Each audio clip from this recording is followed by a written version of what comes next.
Hello everyone, आज 12 जुलाई 2020 और हम आर्टिकल डिस्कस करेंगे द एडिटोरियल। तो आज का पहला आर्टिकल है 14th finance commission and cooperative federalism. तो फाइनेंस कमीशन क्या होता है और कोऑपरेटिव फेडरलिज्म क्या होता है, तो ये एक इम्पॉर्टेंट पॉइंट है। ये दोनों बिल्कुल बेसिक्स मैं चाहता हूँ कि आपको पहले बता दूँ। तो फाइनेंस कमीशन ये होता है कि जो सेंट्रल गवर्नमेंट और स्टेट गवर्नमेंट जो रेवेन्यू कलेक्ट करती है, उन रेवेन्यू को फाइनेंस कमीशन की कमेटी तय करती है कि स्टेट को कितना रेवेन्यू मिलेगा और सेंट्रल गवर्नमेंट को कितना रेवेन्यू मिलेगा। तो ये फाइनेंस कमीशन ये रिकमेंडेड करती है, ठीक है, और उसी के हिसाब से जो है ये तय होता है और रेवेन्यू शेयरिंग होती है। और कोऑपरेटिव फेडरलिज्म क्या होता है? कोऑपरेटिव ये वर्ड क्या है कि एक तरह का कह ले कि संतुलन बनाना, ठीक है। और फेडरल का मतलब आप जानते होंगे संघवाद, और फेडरलिज्म संघवादीय ढांचा। तो संघवाद का ढांचा ये क्या होता है कि संघ कैसे बनता है? संघ कोई अकेले में नहीं बनता। संघ तब तक संघ नहीं होगा जब तक कि उसके साथ कई और सारे लोग शामिल ना हों, ठीक है। तो हमारी जो सरकार है, हमारी जो गवर्नमेंट जो चलती है, ये भी एक संघवादीय ढांचा ही के हिसाब से चलती है। सेंट्रल गवर्नमेंट में 545 मेंबर होते हैं, ठीक है। 543 लोकसभा के चुनाव के द्वारा चयनित किए जाते हैं और 3 मेंबर को प्रेसिडेंट जो है नॉमिनेट करती है। तो टोटल 545 मेंबर होती है। तो 545 मेंबर मिलके 545 मेंबर का चुनाव होता है, ठीक है। और ये हो गया सेंट्रल गवर्नमेंट। और उसी तरीके से स्टेट गवर्नमेंट है, ठीक है। तो आबादी के हिसाब से जो है स्टेट गवर्नमेंट की सीट होती है। तो बिहार में कितना सीट है, एमएलए की कितनी सीट है? 243। उसी तरीके से म्यूनसिपैलिटी गवर्नमेंट है, ठीक है। फिर उसके नीचे लोकल बॉडी गवर्नमेंट कह लें कि पंचायती राज, ठीक है। फिर इसको भी तोड़ दिया जाए तो ब्लॉक में आप जो है वार्ड में जो है आप इसको डिस्ट्रीब्यूट कर सकते हैं। तो ये जितना भी नीचे सेंटर से स्टेट, एट से म्यूनसिपल कॉर्पोरेशन। म्यूनसिपल कॉर्पोरेशन शहरों के लिए होता है, म्यूनसिपलिटी जो है रूरल इलाके के लिए होता है, ठीक है। और लोकल गवर्नमेंट भी कहा जाता है, और पंचायती राज, और फिर वार्ड। तो ये क्या है? एक फेडरल स्ट्रक्चर है, ठीक है, एक संघवादीय ढांचा है। यानी कि सारे लोग एक दूसरे के साथ संतुलन बना करके सरकार के नियमों का अनुसरण करते हुए संविधान के अनुरूप अपने को ढालने की कोशिश करते हैं। तो कोऑपरेटिव फेडरलिज्म ये क्या होता है और मैं क्या समझाना आपको चाह रहा हूँ, आई होप कि आपको समझ में आ गया होगा। तो मेंस जीएस पेपर 2 गवर्नेंस से आर्टिकल को रिलेट कर सकते हैं। तो what did the 14th finance commission suggest, ठीक है। तो 14वें फाइनेंस कमीशन ने क्या सजेस्ट किया? तो report promise to devolve more finance to the state and it was accepted in 2015। तो 14वें फाइनेंस कमीशन ने ये रिपोर्ट इशू की और प्रॉमिस की गई कि स्टेट की रेवेन्यू बढ़ाई जाएगी, स्टेट को ज़्यादा फाइनेंस की जाएगी, और ये 2015 में स्वीकार कर लिया गया। As part of the process state would have new responsibilities specially in the social sector. जब फाइनेंस ज़्यादा की जाएगी, जब स्टेट का शेयर बढ़ाया जाएगा, रेवेन्यू शेयर स्टेट का बढ़ाया जाएगा, तो उसी के हिसाब से स्टेट के ऊपर रिस्पॉन्सिबिलिटी भी बढ़ जाएगी। ख़ास तौर से सोशल वेलफेयर की रिस्पॉन्सिबिलिटी अपने स्टेट के नागरिकों के लिए बढ़ जाएगी, ठीक है। But the introduction of the goods and service tax regime was regarded as better alternative for all state. तो सरकार ने GST good and service tax regime लेकर के आई। तो सरकार का ये अनुमान था कि इससे हमारी रेवेन्यू बढ़ेगी और बेहतर तरीके से स्टेट के लिए भी जो है सरकार की उम्मीद अच्छी थी। जीएसटी से सरकार की उम्मीद अच्छी थी, लेकिन ये उम्मीद सरकार की वैसी नहीं निकली जैसे कि सरकार ने उम्मीद की थी। अभी भी 4 महीने से ज़्यादा जीएसटी कलेक्शन जो है शेयरिंग करना ये बकाया है सेंट्रल गवर्नमेंट के ऊपर कई सारे स्टेट का। तो स्टेट गवर्नमेंट डिमांड करती है, जबकि सेंट्रल गवर्नमेंट के पास ये कहना होता है कि उनके पास रेवेन्यू खुद भी नहीं है, तो सेंट्रल गवर्नमेंट स्टेट को कैसे दे सकती है। तो ये सब जीएसटी के जो उम्मीदें थी, वो जीएसटी से वो उम्मीदें पूरी नहीं हो सकी सरकार को। तो रियलिटी वही है, ठीक है। तो 14वें फाइनेंस कमीशन ने स्टेट को लेकर ये बात की गई कि मतलब इनको बढ़ाया जाए। तो reason for this are economic slowdown caused primarily by the central government and lower than expected GST collection. तो स्थिति ऐसा नहीं है, इकोनॉमिक स्लो डाउन चल रही है, सेंट्रल गवर्नमेंट के ऊपर भी बर्डन ज़्यादा है। जीएसटी कलेक्शन जो उम्मीदें थी वो टूट जाने की वजह से, और जो पेंडेमिक ये आग में घी डालने का काम कर दिया। तो 2018 से 19 में 22% कम जीएसटी कलेक्शन हुआ। पिछले payment have been delayed as well. और फिर इसमें भी बहुत त्रुटियां हैं, ठीक है। The centre has imposed a series of cesses that are not a part of the divisible pool and not share with the state. और फिर सेंट्रल गवर्नमेंट क्या होती है ना, सेस लगाती है। सेस का मतलब क्या होता है? सेस का मतलब होता है कि ये सेंट्रल गवर्नमेंट के पास ये पावर होता है सेस लगाने का, एक्स्ट्रा मतलब टैक्स के ऊपर भी टैक्स लगाया जाता है, सेस कह लें, ठीक है। तो ये सेंट्रल गवर्नमेंट लगाती है, लेकिन ये सेस की रेवेन्यू स्टेट गवर्नमेंट से शेयर नहीं की जाती है, तो ये भी स्टेट का एक कंसर्न है। According to the centre for policy research, ठीक है, सेंटर पॉलिसी रिसर्च के अनुसार there is a gap of 6.84 lakh crore between the devolution promised by the 14 finance commission and actually received by state, यानी कि 6.8 लाख करोड़ का गैप है सेंट्रल पॉलिसी रिसर्च के अनुसार सेंट्रल गवर्नमेंट और स्टेट गवर्नमेंट के 14वें फाइनेंस कमीशन के हिसाब से, ठीक है। In 2014-2015 state undertook programs and project spending 46% more than the central government. तो 2014 से 2015 के जितने भी प्रोग्राम हुए इसमें सेंट्रल गवर्नमेंट से ज़्यादा स्टेट गवर्नमेंट का शेयर ज़्यादा रहा है, डिस्पाइट खासतौर से अगर वो सेंट्रली स्पॉन्सर्ड स्कीम ना रहा हो तो। अगर सेंट्रली स्पॉन्सर्ड स्कीम होती है तो उसमें ज़्यादा सेंट्रल गवर्नमेंट का ही शेयर होता है, लेकिन 2014 से 2015 तक 46% सेंट्रल गवर्नमेंट की तरफ से शेयर रहा है, बाकी जो है स्टेट गवर्नमेंट की तरफ से रहा है। लेकिन कुछ राज्य एक्सेप्शनल है, जैसे कि कह लें कि हिमाचल प्रदेश, अरुणाचल प्रदेश, उत्तराखंड, ये सब जो राज्य है जहाँ पर डेवलपमेंट बहुत ज़्यादा ना के बराबर है, तो वहाँ पर पूरा कह लें कि 80% से लेकर 90% तक जो है जो सोशल वेलफेयर वर्क होता है वो सेंट्रल गवर्नमेंट ही करती है, या फिर कोई स्कीम्स जो सरकार निकालती है वो ज़्यादातर बर्डन सेंट्रल गवर्नमेंट के ऊपर ही होता है। ये कुछ राज्यों के लिए एक्सेप्शनल है, ठीक है, जो बहुत पिछड़े हुए राज्य है। जैसा कि बिहार का डिमांड है कि बिहार का भी डिमांड है कि हम नेपाल से लगते हैं, और फिर जो है कहते हैं कि हमारे क्षेत्र में जो है डेवलपमेंट की बहुत अभाव है, तो फिर बिहार का हमेशा ये डिमांड रहा है कि बिहार भी जो है उन राज्यों की सूची में शामिल करवाना चाहता है जिनको जो है रिजर्वेशन मतलब आरक्षण कह लें कि मतलब ये चाहते हैं बिहार, लेकिन अभी ये चीज़ जो है सरकार की तरफ से एग्री नहीं की जा रही है, ठीक है। तो despite the centre fiscal deficit exceeds the consolidated state deficit by 14%। तो देखें कि सेंटर से ज़्यादा स्टेट गवर्नमेंट की जो है फिजिकल डेफिसिट ये क्या होता है? फिजिकल डेफिसिट मतलब बिल्कुल ईजी से मैं आपको समझा दूँ तो आप समझे पहले कि सपोज डेट आपकी अर्निंग है 15,000 महीना, ठीक है, लेकिन आप खर्च कर देते हैं 25,000, तो आप 15,000 कमाते हैं 25,000 खर्च कर देते हैं, तो 10,000 आपका क्या हो गया? फिजिकल डेफिसिट हो गया, यानी कि आपका 10,000 मौद्रिक घाटा हो गया। तो सरकार का भी वैसा ही होता है, यानी कि रेवेन्यू सरकार के पास सपोज डेट आई है 10 लाख करोड़, ठीक है, लेकिन सरकार का खर्च हो गया 15 लाख करोड़, 12 लाख करोड़, तो 5 लाख करोड़ सरकार का क्या हो गया? फिजिकल डेफिसिट हो गया, ठीक है। तो स्टेट गवर्नमेंट का फिजिकल डेफिसिट 14% तक जो है इंक्रीज कर गया, यानी कि खर्च से ज़्यादा मतलब रेवेन्यू से ज़्यादा सरकार का इधर खर्च ज़्यादा हो रहे। तो how has the Covid affected the situation? तो कोविड की वजह से सिचुएशन बहुत ही ज़्यादा बुरी है, ठीक है। डोमेस्टिक तौर पर जो ग्रोस स्टेट डोमेस्टिक प्रोडक्ट है, यानी कि स्टेट डोमेस्टिक जीडीपी समझ रहे हैं बात, ग्रोस स्टेट डोमेस्टिक प्रोडक्ट, यानी कि स्टेट के अंदर एक स्टेट के अंदर जो प्रोडक्ट है ग्रोस डोमेस्टिक प्रोडक्ट है उसकी वैल्यू पेंडेमिक की 13.5% जो है इसका लॉस हुआ है। 13.5% ग्रोस स्टेट डोमेस्टिक प्रोडक्ट की हम बात कर रहे हैं, इसका 13.5% तक जो है लॉस हुआ है स्टेट गवर्नमेंट को, according to the State Bank of India report के हिसाब से, ठीक है। आप समझ रहे होंगे ग्रोस स्टेट डोमेस्टिक प्रोडक्ट को, आई होप कि आप समझ रहे होंगे।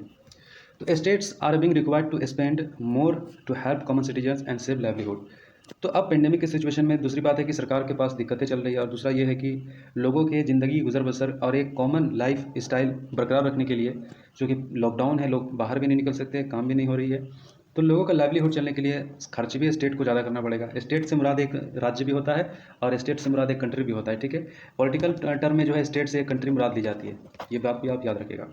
Following the pandemic the ministry of finance has asked the union minister to cut the expenditure. और फिर जैसा कि पेंडेमिक की वजह से हालात ख़राब होने की वजह से यूनियन मिनिस्टर की तरफ से, यानी कि फाइनेंस मिनिस्टर की तरफ से जो है ये कैबिनेट को एडवाइस दी गई है, कैबिनेट ने एडवाइस दी है फाइनेंस मिनिस्टर को कि कई सारे मिनिस्ट्रीज़ के जो एक्सपेंडिचर है, जो खर्च है, जो उनको कट किया जाएगा। तो अब इसका प्रभाव पड़ेगा, ठीक है, और जो जिस मिनिस्ट्री में जो खर्च की जाएगी फिर उसका प्रभाव जाहिर सी बात है हमारे आम नागरिक के ऊपर ही पड़ेगा, जो व्यवस्था उनको प्राप्त हो रही है, सोशल वेलफेयर चीज़ें, स्कीम वगैरह और बहुत सारी चीज़ें, तो इसका नुकसान जो है लोगों को होगा। The immediate impact is being felt by state and the grant in aids are drawing up rural development, ठीक है। तो program have to stand still, what are the government to FRBM target. तो देखिए अब रूरल डेवलपमेंट भी जो है सूखा हुआ है, स्टेट के पास भी ग्रांट बिल्कुल कमी है, सूखा हुआ है, और चीज़ें रूरल गवर्नमेंट रूरल डेवलपमेंट जो है, चूँकि यहाँ स्टेट गवर्नमेंट रूरल डेवलपमेंट को जो है देखती है, लोकल बॉडी को भी जो है पैसे जो है सेंड करती है। तो ऐसे में क्या है ना कि programs have to come to the stand still. तो अब सिचुएशन काफ़ी टफ है। What are the government on FRBM? तो FRBM क्या है? Fiscal responsibility and the budget management. देखिए दो बातें यहाँ पर, FRBM को आप अच्छा से समझ लें। FRBM ये हुआ फिजिकल रिस्पॉन्सिबिलिटी। एक तरफ सरकार के पास मौद्रिक घाटा के जिम्मे रिस्पॉन्सिबिलिटी है कि 14% तो पहले से है स्टेट का जो है फिजिकल हो चुका है, यानी कि मौद्रिक घाटा है। और दूसरी बात है कि बजट मैनेजमेंट, यानी कि जो बजट है उसका मैनेजमेंट भी वैसे ही होना चाहिए जितना कि हमारे पास रेवेन्यू है। तो FRBM यही चीज़ है, ठीक है। At the growth of the state domestic product can actually accommodate physical deficit of 3%। तो ग्रोस स्टेट डोमेस्टिक प्रोडक्ट के हिसाब से फिजिकल डेफिसिट स्टेट का 3% है, ठीक है। इन इंडिया स्टेट दिन यानी कि सरकार के पास चैलेंज है, बहुत बड़ा चैलेंज है कि फिजिकल रिस्पॉन्सिबिलिटी है और का चैलेंज है बजट मैनेजमेंट का, कि एक बजट जो हमारे पास है उसी के दायरे में हमें फिजिकल रिस्पॉन्सिबिलिटी को जो है अपहेल्ड करना होगा। तो in India state that have the maintain fiscal discipline, तो सरकार जो है फिजिकल डिसिप्लिन मेंटेन करके रखती है, सरकार भारतीय सरकार, इंडियन गवर्नमेंट खास तौर से। But the pandemic has a necessity more spending, लेकिन पेंडेमिक ये कहती है, पेंडेमिक जो सिचुएशन बना कर रखी हुई है कि खर्च ज़्यादा करे हर हाल में, जबकि सरकार के पास स्थिति वैसी नहीं है खर्च करने के लायक। सोशल सेक्टर है to support the need to suffering citizen, तो सोशल सेक्टर को बहुत इंपॉर्टेंट है ताकि नागरिक को सुविधा मिल सके, हालात जो खराब चीज़ें चल रही है हेल्प हो सके। तो so the fiscal deficit state is going to breach the projection 2.4%। तो फिजिकल डेफिसिट स्टेट का जो है और भी ज़्यादा 2.4% उम्मीद है, और ज़्यादा बढ़ेगा ये। तो what can aspect clause be invoked, तो इसके क्या क्लाउज इसमें शामिल है। The FRBM has an escape clause that allows for an time the relaxation of the fiscal deficit threshold up to 0.5% time of exist. तो देखिए, एक माने में सोशल वेलफेयर स्कीम्स वगैरह ये सब सिटीजन्स के लिए जो स्थिति जो पेंडेमिक की वजह से बनी, तो फिजिकल डेफिसिट को एक पल के लिए सरकार को रिलैक्सेशन देना होगा, ये भूलना पड़ेगा और आगे बढ़ के खर्च करना पड़ेगा, ये मजबूरी है। The escapes clause has been utilized centre is the proven insufficient addressing the current crisis, ठीक है। तो यही बात है। Which aspect of FRBM need to change, तो FRBM में क्या मतलब चेंज है, तो in the theory centre has raise the fiscal deficit limit of state. देखिए, सेंट्रल गवर्नमेंट ही फिजिकल डेफिसिट जो है स्टेट का तय करती है कि कितना वो खर्च कर सकती है, उनके पास कितना कैपेसिटीज़ है। तो कई सारे स्टेट का डिमांड भी है कि सेंट्रल गवर्नमेंट उनके फिजिकल डेफिसिट डिमांड को जो है बढ़ा दे, तो ये बढ़ा दी गई है अंडर द FRBM 3% से लेकर के 5% तक, ठीक है। But only the 0.5% this is rise unconditional, the remaining 1.5% यानी कि 1.5% depending on fulfilling certain unrealistic and impractical measure including privatisation of the power distribution enhancing revenue of urban local bodies. तो देखिए, सेंट्रल गवर्नमेंट अपना fiscal deficit पूरा करने के कई माध्यम होते हैं। सेंट्रल गवर्नमेंट के पास सोर्सेज कई ज़्यादा होते हैं, लेकिन स्टेट गवर्नमेंट के पास सोर्सेज बहुत कम होते हैं।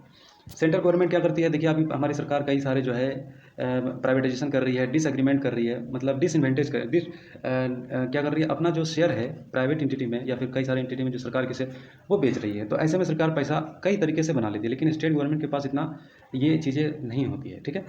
तो स्थिति है policy making technocrat agree the rigidity of the technocrats agree the rigidity the FRBM has to be revised, ठीक है। तो FRBM को अभी रिवाइज करने की ज़रूरत है, जैसे जैसा कि हालात है, पॉलिसी मेकर को ये चीज़ देखने की ज़रूरत है, ठीक है। तो ये था आर्टिकल। दूसरा आर्टिकल है फिजिकल काउंसिल, ये भी उसी से जुड़ा हुआ आर्टिकल है। तो फिजिकल काउंसिल ये क्या है ना, कि ये मौद्रिक जो है, जो डेफिसिट है या जो इसमें नुकसान, जो घाटा है, जो प्रॉफिट है, जो लॉस है, ये इसको मैनेज करती है, इसको देखती है, ठीक है। तो main GS paper 3 economic development से आर्टिकल को रिलेट कर सकते हैं। What are the fiscal challenge for the government, देखिए अभी हमने डिस्कस किया फिजिकल चैलेंज क्या है, सीधी सी बात है, रेवेन्यू कम है, खर्च ज़्यादा है। तो फिजिकल चैलेंज सीधी सी सरकार के पास बहुत ज़्यादा है।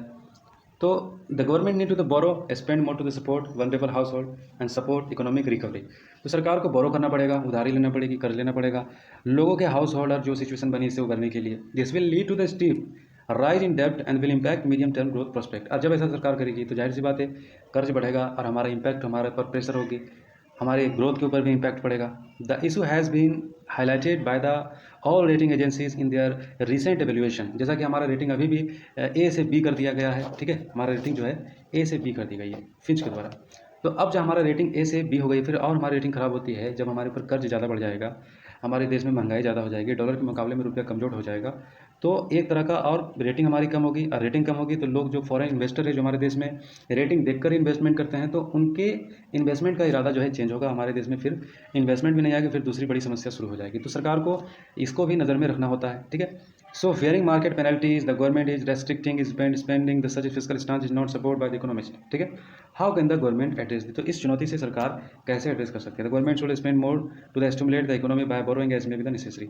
सरकार को हर हाल में इकोनॉमी को स्टिमुलेट करने के लिए बोरोइंग करना ही पड़ेगा, ये वक्त की ज़रूरत है। सरकार नहीं बगैर खर्चा किए इकोनॉमी को रिवाइव नहीं कर सकती, ठीक है। ये पहला बात है। Government will come out with a credible plan for fiscal consolidation post कोविड-19 in the order to retain market confidence. तो सरकार को एक बेहतर फिजिकल कंसोलिडेशन पोस्ट कोविड-19 प्लान के साथ, एक नया स्ट्रैटेजी के साथ, एक नया आत्मविश्वास के साथ मार्केट में विश्वास पैदा करना जरूरी है, करना होगा, ये वक्त की ज़रूरत है। The government can signal its virtue by establishing some non institutional mechanism for enforcing fiscal discipline such a fiscal council, ठीक है। तो सरकार को इसको वॉच करने के लिए एक फिस्कल डिसिप्लिन को बनाए रखने के लिए फिस्कल काउंसिल एक मैकेनिज्म इंस्टीट्यूशन को बनानी चाहिए, ताकि इसको वो अच्छे तरीके से अच्छे एडवाइस कर सके, अच्छे तरीके से मैनेज कर सके। The suggestion of the fiscal council actually predate the current crisis, ठीक है। तो ये देखिए, एक तो है ही, दूसरा ये होगा कि ये सिचुएशन जो अभी बनी हुई है, इस करंट सिचुएशन से उभरने के लिए हमारी फिस्कल पॉलिसी को ना ज़्यादा बढ़ने के लिए, एक बैलेंस बनाने के लिए ये सिचुएशन को अभी हैंडल करने की ज़रूरत है, ठीक है। It was the first recommendation by the 13 finance commission, ठीक है, फाइनेंस कमीशन 13वें फाइनेंस कमीशन के द्वारा, सलाह के द्वारा, and was subsequently endorsed by the 14 finance commission and then by the FRBM, ठीक है, fiscal responsibility budget management review committee headed by the NK Singh. तो ये है, ठीक है। तो फिस्कल फाइनेंस कमीशन है, 13वां फाइनेंस कमीशन और 14वें फाइनेंस कमीशन, और फिर FRBM के द्वारा, FRBM fiscal responsibility budget management. तो रिव्यू कमेटी इसका हेडेड किया गया था, यानी कि ये किनकी अध्यक्षता में ये सारी चीज़ें जो है कंट्रोल की जाती है, इनके सिंह के द्वारा, ठीक है। According to the International Monetary Fund, about 50 countries around the world have established fiscal councils with a varying degree of success, ठीक है। तो दुनिया में 50 से ज़्यादा देश है जो फिस्कल काउंसिल इस्टेब्लिश कर चुकी है, और वो कामयाबी तरीके से अपने देश की अर्थव्यवस्था को वॉच करती है, नुकसान और प्रॉफिट और लॉस और सरकार के रेवेन्यू और एक्सपेंडिचर को वॉच करती है, और उसको सही एडवाइस करती है, जिसका एक अच्छा सक्सेसफुल कामयाब मिसाल जो है दी गई है कि IMF ने कहा कि ये चीज़ें जिस देश ने भी की है बहुत ही अच्छा रहा है, तो हमारे देश में भी ये चीज़ें हैं, ठीक है। तो करंट सिचुएशन से निकलने के लिए एक बहुत बेहतरीन प्लान और बहुत बेहतरीन स्ट्रेटजी की भी जरूरत है। What are the function of the fiscal council? Fiscal council का फंक्शन क्या होता है?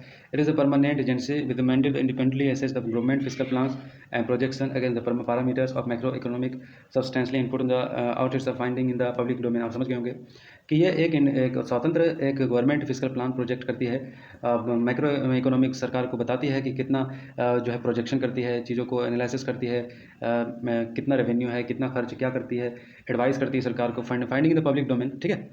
Open scrutiny will keep the government state a narrow path fiscal virtue and how they count for any default, ठीक है।